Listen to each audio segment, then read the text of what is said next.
Okay, great. There we go. And I see Karen is here too. Great. Welcome. Do you want to say hello? We had everybody verbally say hello. Hello, hello. This is Karin, and I am joining you from Uitenhage in South Africa. Excellent. Great. Well, we've got a few people, but we've got the globe covered pretty well. A lot of things going on here. Very nice. So we're going to jump in. Thanks to the Shuttleworth Foundation for sponsoring these interesting sessions on FlashForward. My name is Nadine Block. I'm here to talk about BeautifulTrouble and the BeautifulTrouble universe and some of the changes and exciting additions to our universe over the past year, and how we can use these resources to support people-powered movements. And in fact, I suppose anyone working for change. We hope these will be useful to you. So I am going to, no, I can't remember. Oh, the presentation. There it is. Okay. So we have a very short number of slides that I'll use, and then we will dive into the website itself. Just a little bit to get to know you, perhaps. And if people are experienced using the tools on the big blue button on the right side of your screen, there's a little hand. If you click on the hand, you can draw on this spectrum here. And we're just sort of, it would be great to know what your comfort level is with your experience with people power actions. Are you someone who's actually been out in the street protesting? Do you train people in it? Or you don't go outside and do that? You don't really have much to do with it. It's terrifying to think about going to any kind of public protest. Go ahead, Karin, I see your hand is up. Yeah, sorry, I don't think that that's what I'm intending, but if I click on the hand, it keeps raising the hand, and I'm trying to figure out if it also does the drawing, but I can't seem to manage that. Nadine, what you will have to do is you'll have to click on each person's name and give them whiteboard access, and then they'll see the tool panel on the side of the presentation show up. I gotcha. I'm doing it. Thank you so much. Yeah. So glad you're here. There's a different little hand. Excellent. Welcome, Kevin. Do you want to say hello and show us your lovely face? That would be awesome. Tell us where you're calling in from. Hey, my name's Kevin. I'm in the unceded territory of the Musqueam, Squamish, and Tsleil-Waututh people on the west coast of British Columbia in Canada, colonially known as Vancouver. And I do training with cooperatives and labor in BC. Oh, awesome. Welcome. Great. Excellent. So we're just doing a little intro piece here, and actually haven't done much of an intro either. So while you're fussing around with this, yep, you can scribble, you can write your name, you can mark where you are on this spectrum, trying to just get a sense of who's in the room, what kind of experiences we bring with us. I will say up front, this will be a pretty casual session, and I'll welcome questions as we go. I'm going to do a little intro of BeautifulTrouble, and then we'll dive into the toolbox online and look at some of the new tools there. And I will say I'm calling in from outside of Washington, D.C. in Piscataway, Nacotchunk territory, the traditional peoples of this land, and I use she, her pronouns. I am ostensibly the training director for BeautifulTrouble. I use ETC, or Executive Training Conductor, which also stands for etc., to really describe my position, because we do a lot of different things here at BeautifulTrouble, and we're all involved in all aspects, as it were, of the organization, as we're a small dispersed team. And I'll be the tour guide today for our work here. And as we go through, you'll see that we're really committed to access on a lot of ways, and we have things available in multiple languages, and I'll point that out. So this is great. We have a good diversity of folks here. Thanks for playing with this. This is kind of the fun tool of big blue button. Let's see what the next slide is. Oh yeah, this was just what I mentioned. We are not going to do breakouts. I've heard that they've been crashing the system, and we're a small group, so we'll just work together if we get to that point. to brainstorm perhaps some creative activities for maybe one of the campaigns that you all bring to this work. All right, and I see ST has joined us too. Do you want to say hello? I can't, maybe the microphone isn't even on yet, but feel free when you get to it to say hello and introduce yourself in the chat if you would like to. This is just a really quick overview slide. Beautiful Trouble started off as a book that was written by about 70 or so activist artists in the cloud. Kevin, did you actually contribute to the book? Yeah, okay. I don't think we've ever met. No, but it's great. Great to meet you. Likewise. Then the second book, the follow-up book was Beautiful Rising. Another couple hundred people contributed to that one, focusing on resistance in the global South. Because of the original book, people were like, you have to take this on the road. Please develop a training program, which is what happened. And we have even gone so far as to develop a card deck and many other resources that you can see here. And we'll talk about them in a minute as well.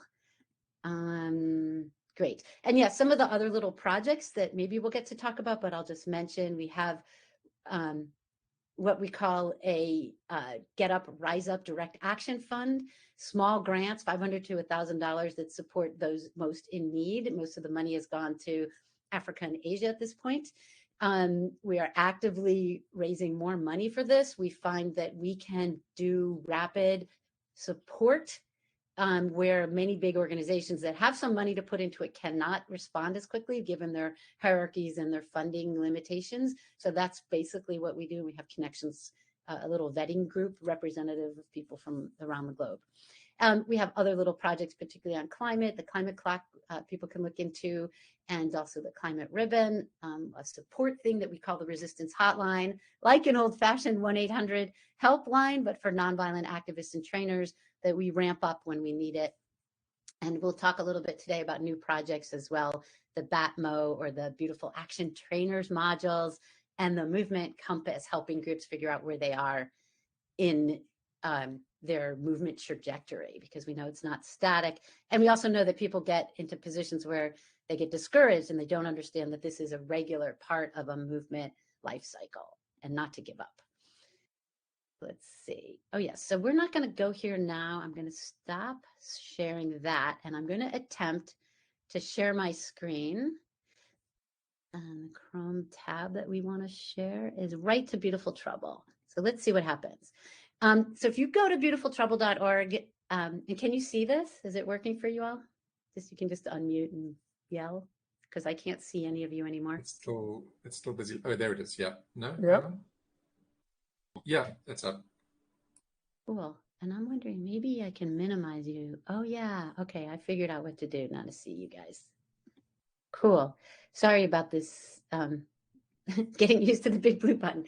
Here we go. So we're in Beautiful Trouble, creative tools for a more just world. We say we're in the business of making revolution irresistible, a la Tony Kate Bambara. And a lot of this is about basically accessing our creative cultural knowledge, what we bring to this work. So we're going to jump in. If you scroll down here, you'll see right away that we have a lot of resources in multiple languages. And in fact, we have more in process than is currently on our website. Most things are available in Arabic, Spanish, and then there are a lot of things available in French, Italian, and Portuguese. The original book was translated into 7 languages, including Russian. We have almost everything translated in Burmese at the moment. A lot of it is translated into Bangla, a language where things are not often translated in like this. So we are really excited about that, and I'll show you more. The other option is at the top of the page. When we get into the toolbox, you'll see you can click through.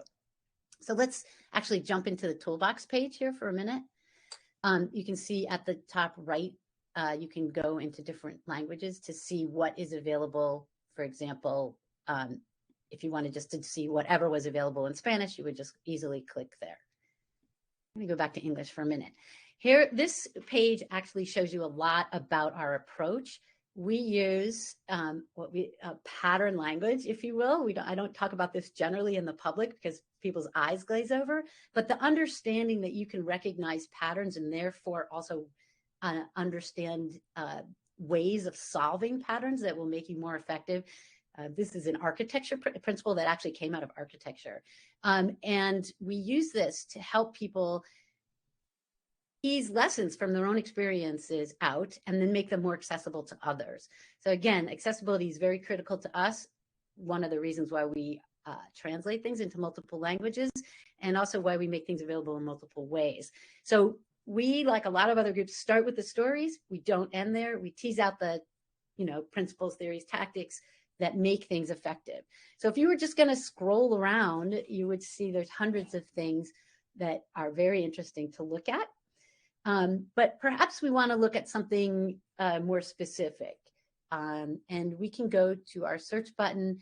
Maybe we want to see something geographically based, or maybe we want to, anybody have something particular that they want to look at? That we should Google right now? Are you on it following me, or are you on this website on your own? Let me ask you that. We're following you. I'm following you, yeah. All right. Okay. I'll give you something to start with. What's happening in UK is climate protests, and people are gluing themselves to the streets. So do you have anything to deal with that sort of action? Sure. So I just for kicks, I put climate in there, or I could have put the UK in there. And now we have some principles, theories, and tactics that have jumped up. Your question about gluing themselves might be slightly different. It might not matter if it's a climate. It might be more about property destruction or personal harm or things like that. But we can start here, or we can actually, if you want, maybe if we're more interested, we could put, I don't know if I've ever typed United Kingdom in here. I don't know what comes up. Okay, so a lot of other things would come up and send you there, but maybe there's something that looks interesting, like maybe we want to talk about. Anybody have anything that looks interesting right from here? Maybe we want to talk about don't mistake your group for society. Actually, that's a big Extinction Rebellion UK thing about how they function in the world and whether or not gluing themselves to buildings actually resonates. Right? We might want to look at that. So here's an entry. This is a principle. You'll see that there's also an image trying to help people understand what you're talking about. There's a short write-up on the left side, and on the right side, there are other places you can click. Right away, there's potential risks. There's stories that are related to this idea. There's other principles that you can click on. You get some information about the contributor. And then there's some other real world examples on the bottom, and a place to get more information. So for example, Can I ask a question about this? Yeah. So how do you know that what you're doing isn't resonating? Because on the one hand, if you think about the Extinction Rebellion gluing stuff, I have heard from a lot of reasonable Brits who care about the climate, but they really don't like the gluing business, and they really don't like the blocking of the highways stuff. And so, but at the same time, you do want to get people's attention, even if it is negative attention, because otherwise, how would they notice? Exactly. And so, how, as an activist, how do you know what is your measure for knowing whether it's resonating and having an impact, or whether you're alienating people? Mm-hmm. And also, I'll put out to you, how do you know what's the basic thing that you need to know if anything's working? Just to start this behavior. Well, it begins with a G or an O, depending upon where you're from. You need a goal, right? So if your goal is to stop traffic and you stop traffic, you're good. If your goal is to recruit other people to do this with you, and what you're doing is alienating people, not such a good tactic, right? So I'm just going to offer that there's not a hard and fast rule, but where we come down hard on is knowing what your actual objective or goal is in that activity or that moment. And then on top of that, there are lots of other questions about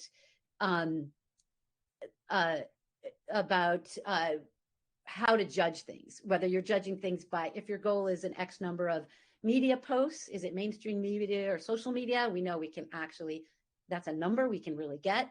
If it's the number of people who then join your listserv or people who show up to the next meeting, that's another. There are lots of actual measurable things you can use.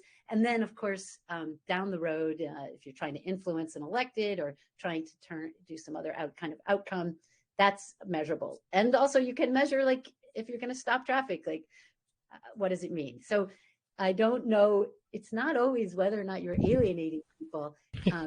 Not always you're involved in the goal, right? Or the objective for the goal. That's really interesting, because I would have, if you'd asked me what their goal was, is to create awareness of climate change and changes in behavior or policy. But that's super high level. And if you go, actually in this instance, there might have been a much lower level, much more specific goal that they believe in their theory of change contributes. And so that's interesting. The goal idea is really interesting. Thank you. Sure. So I'm going to do another one and go through this and just show another way to probably potentially use this. So I typed Asia in here. Like, let's see if there's what comes up here. We've got some theories. Oops, that's all that came up for some reason. But let's look at the Global South as a theory. And you can see that there's lots of stories, tactics, theories, and principles that come up on the right side. And, there might be something that you want to follow up on, might be interesting. Maybe there's something like sex strike or decolonization or the NGOization of resistance, following the lead of the most impacted. Actually, let's try that one. Let's go there. That's another principle. And you'll see, again, there are stories, tactics, and theories. So this is a little bit like a rabbit hole, if you will. Once you get in here and you start getting excited by the tactics and principles, you might just keep going. But let's say we are in it and we're interested again on doing something in our own community. And we want to see if there's a methodology or a way, something that tells us how to do something interesting. So let's go, how about Battle of the Story? This is a methodology. And what you'll find in the methodologies is an actual way to do a process. Usually there'll be a box that says how to use this methodology. And in this case, it's called, the actual name of this process is called narrative power analysis. We found that that was too complex for people, so we call it the Battle of the Story, much more accessible. And there's a worksheet that you can download, and it helps you.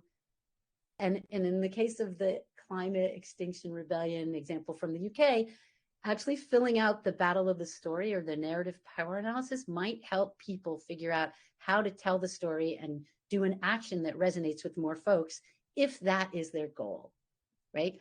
So this is also a very useful part of the work that we do, is helping people do strategic thinking. And some of these things are very obvious. Probably you've all used SMART objectives, things, helping once you do have an objective, making them even smarter, specific, measurable, achievable, relevant, and time-bound. And again, you'll find a how to use this section. Now, the interesting thing here that I'll show you is that if we go back to, you can do this in any kind of way that you want. But if we go to the strategy cards, these things are also represented as cards that you can use. Unfortunately, we don't have them accessible yet online. It's something we're struggling with. And the physical cards themselves have QR codes that take you back right into the page that we just saw, so that you can use these tools effectively. And those things are translated in multiple language. Actually, the Italian card deck just came out last week, the physical card deck itself. So we're pretty excited about that. And it's been translated into a number of other languages as well. So when we're using these things in the work that we do, and I'm going to go back actually to the homepage and show you, these are different ways of accessing the toolbox, obviously trainings. I want to take us into a new tool that we have too called the Movement Compass.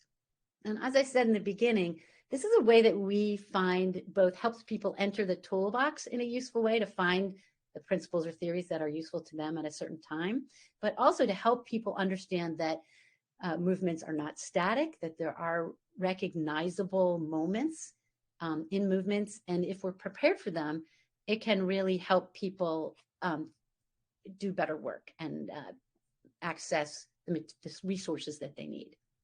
So are people with me on the Movement Compass page now? Yeah. So this is also in beta mode. So really lovely to have feedback that you want to give us here, or you could always share via the input button on the bottom on the website. But you'll notice that as we scroll through, you can see that things light up. Everything from the enduring crisis moment that we are potentially in on a number of issues right now. Something happens, a trigger point, we get to this phase where everybody seems to be involved and we have incredible hope. There's some kind of honeymoon phase when we reach what we don't know is the peak of our involvement for whatever reason at the time. There will be inevitably a drop-off or disillusionment phase. And at this point, it's really important that people understand that it's just a natural cycle so that we can continue to do our work, refine what our objectives are, and then continue our work to make change. So, so Nadine, this is almost identical to the Gartner curve. Do you know that one? I don't know the Gartner curve, but this is a technology curve. And what it does is it looks at the development of new technologies, and you start off with early adopters and, you know, the slope of optimism, which is your heroic hope, and then you come to the trough of disillusion, which is right at the bottom, and then you gradually, so I mean it's almost identical, and my guess is that this was probably taken from there. You should have a look at it. I totally will. And I will acknowledge this is not a unique thing to us. We have taken it to make it more accessible for activists, and I'll show you how we've done that. It comes from Bill Moyers, whose Movement Action Plan and the Movement Net Lab, which is a group that came out of the Occupy movement, who took Bill Moyers' work and reworked it again for movement use. And I would guess you're right, that it is based, if the Gartner curve technology curve is older, then it was definitely integrated of that as well. So we see I'll post it in the chat. That's fabulous. So there maybe we should just, here, let's take a look at the enduring crisis click. So I clicked on that. It takes us to another page where it talks a little more about what's happening. Justice is escalating, widespread frustration exists, but without the movement infrastructure needed to confront it. We've probably all been there. And then if you click through, there's a little more info. And sorry, yeah. And I realize I should probably make I don't know if the whole thing's showing up for you or not. Make it smaller. But anyways, here we go. So we're in the enduring crisis moment. We have a to-do list, and granted, it is a very short to-do list, but it's a general guiding idea for movements at that moment. So you see that building cooperation among impacted groups is a good place to start. You have to build consciousness, right, across broad demographics in this moment where there's a crisis, but people are not taking action yet. It's the time to formulate grievances. Formulating your grievances will help you bring people in. And then you are also preparing for this moment when a trigger thing happens and forces change and a lot more people come to you. You need to be able to onboard them when that happens. So then we also have a suggestion for types of training to be involved with. And we have some entry points into the toolbox too, to help you think about it, including principles of brand or be branded, and a story from South Africa, and fees must fall here, a theory and a methodology. So we pick this out for each of these different phases, for example. So you could go to contraction and you would see the same thing. You would click through, and there are other information, other suggestions on to-dos for that moment for the organizers. So I'm just wondering, does anybody have a campaign where this might be helpful to you, or could you just say right away, oh yeah, we're in the peak phase or we're in the contraction phase? You can just unmute and chat because we're a nice small group. Has anybody used a tool like this in their work?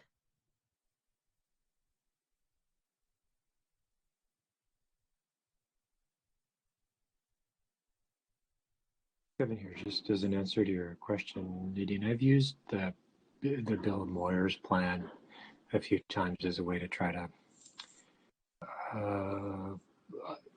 get a sense of where work that I'm involved in might be within his trajectory. I do like what y'all have done here, because it is a bit simpler to track than Bill's work can be. I'm working with public libraries in my province right now to try to get more public funding for them. And I think on this cycle about 2 years ago, we were in a bit of a heroic hope phase and sort of a honeymoon within the coalition that we're part of. And the disillusionment has just been that we've yet to really be successful. But it's only been 2 years, and there's different feelings on that. So this is a really, for me, a useful reminder of how things cycle through and around. So thank you. Great. And if you end up using this at all with a group and you have feedback on it, love to hear it. Because it is okay, will do. In process. Yeah, that's great. Any other thoughts about this? I'll let it sit here for a minute. I'm going to keep moving, I think, because I want to show you one other thing, and then maybe we'll play a game together if we get there. So we do also do a lot of training. If you go to this training drop-down menu, you can request training, you can look at the Movement Compass, because sometimes that's an entry point into training. But also we have tools for trainers, and they're available in English, Spanish, Arabic, and Bangla at the moment. This is what we call our BATMo, Beautiful Action Trainer modules. And as a trainer, I'm very excited about these. It literally is a response to a request for more accessible tools for new and long-term trainers who really literally wanted to be able to hold more information in their hand. And so it's a card deck. And like the other card deck, there is a QR code that you can access directly from a card into the information that you need. It is heavily focused at this moment on nonviolent action trainers and people-powered movement. There are 7 modules that are content-based. There are 4 modules that are for support of facilitators and trainers specifically. And it's completely downloadable for free and available in these 4 languages for free online to make it accessible for the trainers. So even if we just click through on one of the modules, this is the landing page. You can see it's an ordinary Google Doc. This is sort of an innovation of BeautifulTrouble's website. All of our docs are actually based, believe it or not, in Google. The back end is all Google Docs because we have such a diversity of people who've contributed to the information here. This is the most accessible way that we have found to feed into our site. And so there's a snapshot, there's a short introduction on the landing pages. This one is about sharing nonviolent action stories, learning from history. We tried as much as possible not to have to reinvent the wheel. There's a place where you can get further information, links there. And then there's a table, and this table is reflected on the card that we had seen, but there are half a dozen or so activities that are represented here. And there's information about how to do those activities as a trainer. So for example, here I'll click on Ideal Community. And it's a great way to introduce people to a physical experience of people power. And whenever possible, we show how to do it online as well, particularly since this was born during the pandemic, ever important. And we give pretty detailed steps of how you can facilitate this. And actually, if we go back to the BATMo thing, all the cards are beautiful and look like this. So when you actually go to download them, you can download them all by clicking here, or you can start in any particular place that you want. But if you download them, I'll just show you them if we can. Will it do it? They're very beautiful. And you in their whole sheets, they come in the US size or the A4 size, and you can cut them apart yourself. So we really prioritize making them available. Nadine, can I ask about the translation? How do you guys do your translation? Do you hire in translators? Are they volunteers? Do you decide the languages up front? How does that whole process work? Yeah, it's not a simple answer, as you might have guessed.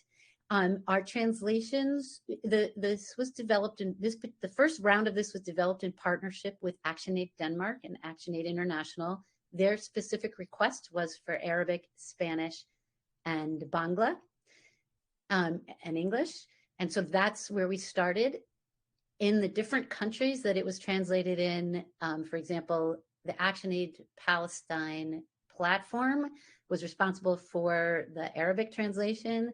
They both used internal volunteers and professional translators to proof check, as opposed to some other countries that hired professional translators who did it only, and then the checking was done by the activists who were part of staff or volunteers. So we've done it in all different directions. And some of the materials had been prior translated because they were part of the BeautifulTrouble toolbox. For example, if you're talking about module 3, which is the strategic planning module, all of these tools, the pillars of power, power mapping, spectrum of allies, analysis tree, the onion, historic timeline, and connectors and dividers. These are all established tools, not BeautifulTrouble tools, but tools that have been used by probably business and activists alike for decades. So these things have been translated in a variety of ways, and we used whatever we could as a scrappy organization to jumpstart the translation work, as long as we had it checked. Does that make sense? Yeah, great. Thank you. I mean, and it is an interesting thing I'll point out, as a person who works internationally, the interpretation and the translation of the work that we do is very sensitive because, as you know, language has incredible power just generally, but also because the language of nonviolent resistance or civil resistance or people power, these words I use somewhat interchangeably, is another language itself. It's not always in the common vernacular. And so a translator needs to either have a definition list in front of them or be of familiarity with the civil resistance community to do justice to the interpretation or the translation. As a learning. It feels like a step beyond for what you guys are doing, but there was another session at FlashForward that I was in, and someone who was also developing vocabulary around certain things. They were doing weather reporting, but at a super local level so that people can be prepared with just cleaning out drains and things like that. But they were translating the concepts, the weather concepts, into this means this for you. And I always think it's really useful if somehow that vocabulary can be tracked somewhere, and so that people don't keep reinventing it, and it starts to become the way that people speak about things. Because I know that there are a lot of things that I work with every day that I can't speak about in Afrikaans, simply because the vocabulary doesn't exist, or people make up their own thing. And often I read Afrikaans, I'm thinking, what on earth is this? And then I try and translate back. So if it can be saved somewhere, I think that would be amazing. Yes, and in fact, I do a lot of work also. I've done a lot of work with the United States Institutes of Peace, and I was the co-author of something called the Synergizing Nonviolent Action and Peace Building Guide, also available for free online in multiple languages. These have glossaries in the back that have been quite useful over time. And these organizations have developed glossaries that can be useful over time for just this purpose, because it's a recurrent theme. So if you need something, email me and I'll try to find where the link is if you don't find it yourself. So maybe I would love to show you one of the things that we do with some of our materials. We help groups a lot think about strategic planning, and in particular developing more creative activities, because we know that one of the indicators of success is innovation and creativity, and not doing the same thing over and over again and expecting different results. We might, for example, here's a card from one of our games, if you will, one of our sessions where we did some creative brainstorming for a group working on climate. Ooh, is that me? I don't even know how to turn that off.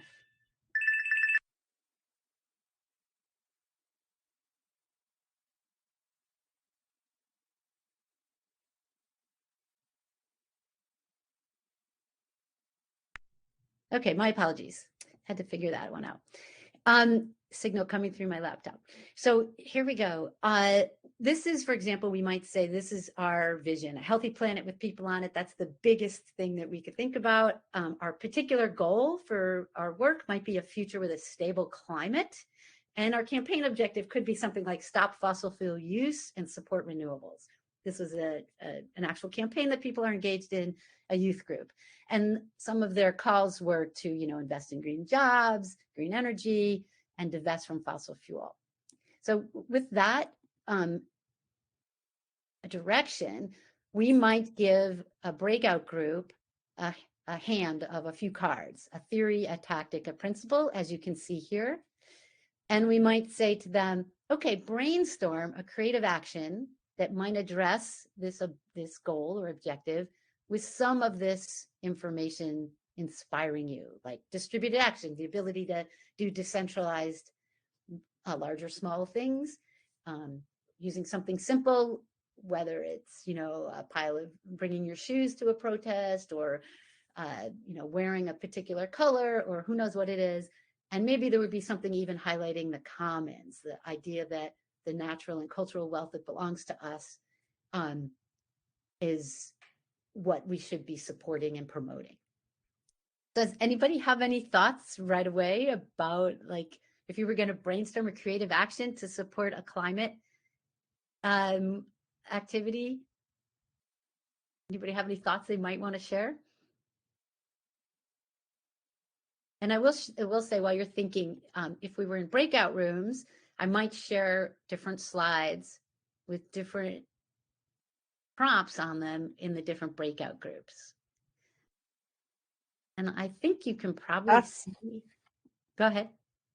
That first one made me think of when you spoke about the commons, distributed action, and simple rules. I thought, just trying to block off access to things that people don't often think about, but as soon as they don't have access to it, they realize that that's the commons, whether it's pretend cutting off oxygen, or whether it's not giving people access to things like a pathway they normally use, or something like that. Because that can be easily done in a distributed way. It could be fairly simple rules about saying just block this thing. And I think that it could really help people think about the commons, about what are the things that we actually take for granted that we share every day. Nice. Yeah, love that. Who's got something else? This is a brainstorm. There's no wrong answers. Anything goes. What's coming up for you? Anybody else? And I see Tarek has joined us. Welcome, Tarek. And Ginger. Excellent.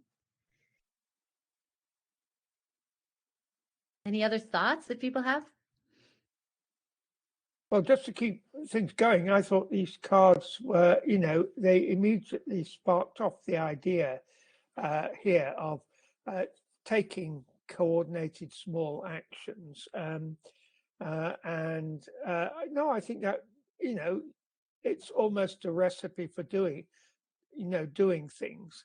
By the way, in this country now, you can have you can be in trouble with the police for a demonstration of one person, and the only criterion is if they make enough noise to annoy somebody, then it is a crime against public order. We're going so far backwards. So banging pots is actually something which now would be against the new laws. And you're in the UK, right? Where are you? Yeah. Yep. It's becoming a fascist state very quickly. Welcome to the club. Speaking here in the United States. It's very interesting too to think about distributed action, and particularly in closing societies or regimes where things are very risky. Distributed action and simple actions can have great impact with less risk if you plan them correctly. So even cacerolaza, which is the banging of pots and pans, was done traditionally. I think the first instance was in Chile, where people were resisting the Pinochet, a very brutal regime, and wanted to signal to each other that there was an actual underground resistance. People were banging their pots and pans in their kitchens at 9 o'clock at night when they'd be making dinner anyways. And so it was very difficult for people to be called out for, resistance. Are they cooking, or are they just banging, or are they banging pans to signal to their neighbors? Hard to tell. And so these kinds of dispersed and simple actions can have great impact while a community builds up strength to do other things or to evade severe repression at any given time. I really appreciate that thinking too. Yeah. I realize we're quickly approaching the end, but are any other thoughts about using these cards or questions about them? I'm so sorry. Sorry. Go ahead, Karim. I'd seen these cards before and I thought, oh yeah, they're really handy. This is really, but when you went through the site, which was separate, which is the cards and where the cards take you, but is separately presented. The theory cards for the first time really struck me as, oh, this is the concept behind all of this, right? Here are some of the things, the background information you need to understand how some of these concepts work or how some of these movements work. And that wasn't super clear for me from just the cards. And actually, I think that that's phenomenal because I see so many people trying to bring about social change who don't have, in the past, it might have been a lot of university students with a philosophy background who understands, some of the kind of research and thinking behind some of the concepts. And we're more and more seeing folks getting organized on the internet who don't necessarily have that understanding. And I do think that it's important. I don't think it's the be all or end all, but I think it's so important to understand because I think it can unlock a lot of thinking for you about why is it that we do this and how do we set our goals and how do we, what is this supposed to be achieving? What is some of that theory? Because I think it'll get people thinking in different ways. And so I think these are absolutely excellent. Awesome. Love that. And Jason, did you want to add something? Yes, sorry, I had to step away for a moment just to administer some first aid for my child. Those physical cards are absolutely beautiful, and having something in your hands is just it's fantastic. I imagine these work so well in the workshops and also as takeaways from that. But are there any plans to make them a little bit more widely available? I know it's expensive, but have you obviously thought about an app or something like that where it's all contained and linked and everything is in there and a bit more interactive, perhaps? Is that on the horizon? Yes, and you're the perfect person to ask this question. I mean, we struggle. It's a technological question.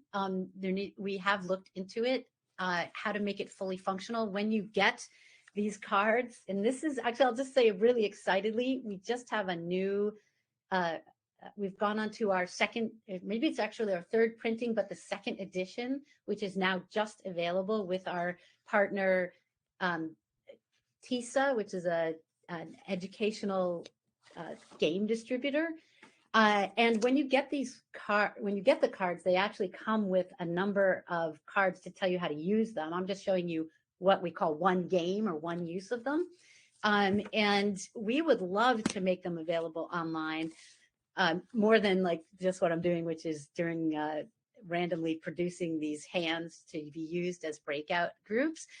We are talking to someone who can, at a new startup called Deckable, about trying to make things available, but we would like to be able to do it in a more educational fashion.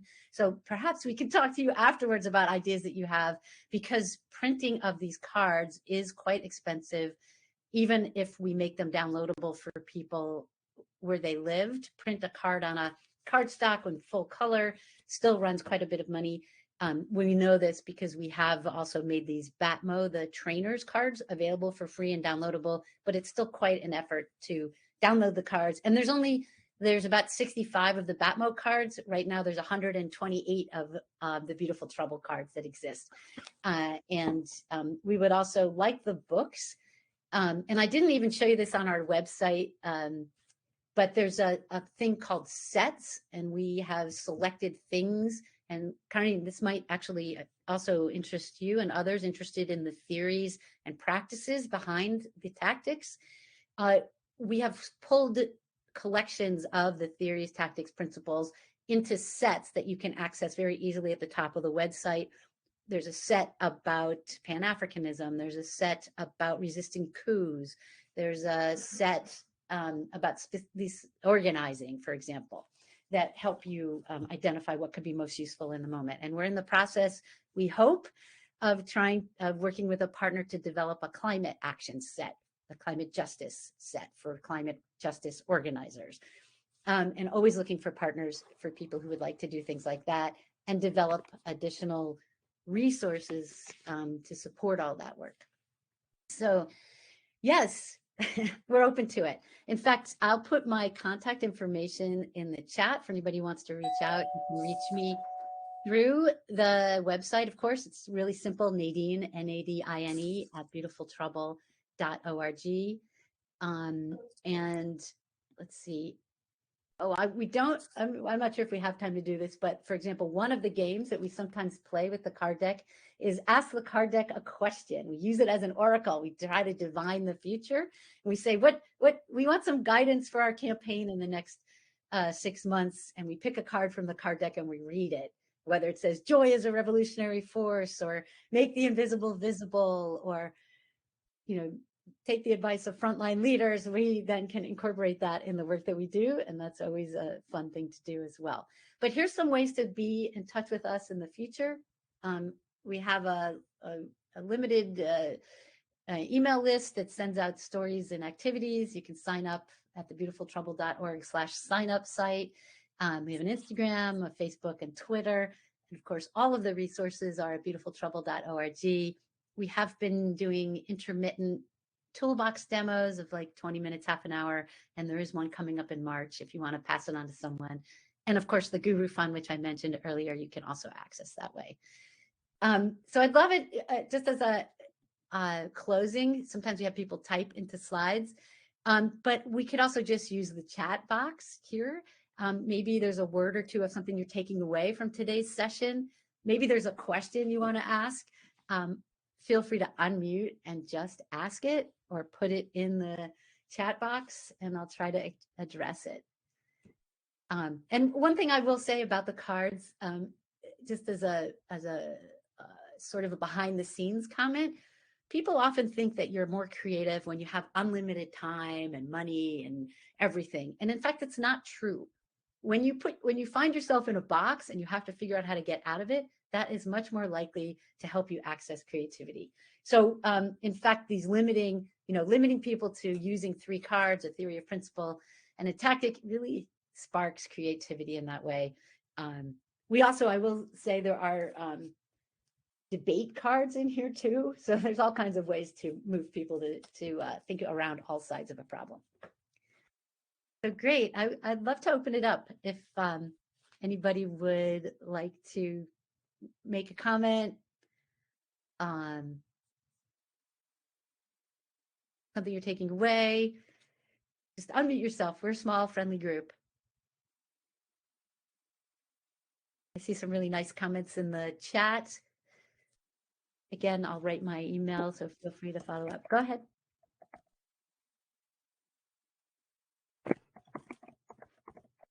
How about Ginger or Tarek? You joined later. You didn't even get to say hello. Why don't you say hello? And if you have a question, throw it out.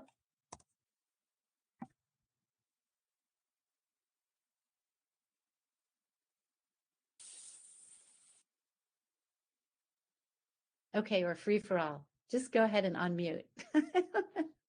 That's fine, Ginger. You can just listen.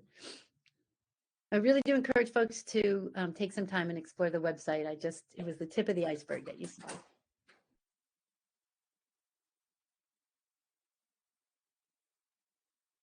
And you can see Jason put in the chat the next session. And again, thanks to Shuttleworth for putting this together. It's always lovely to meet all of you. And Kevin, to see you in person. So, thank you, Nadine. Yeah, I'd like to say thank you, because we went on a march a week or two ago, and I thought of you, and tried to remember all the things that you had taught us, and remembered about 5% of them, right? There was a group which, so we were protesting against the law which says there's no right to protest in UK.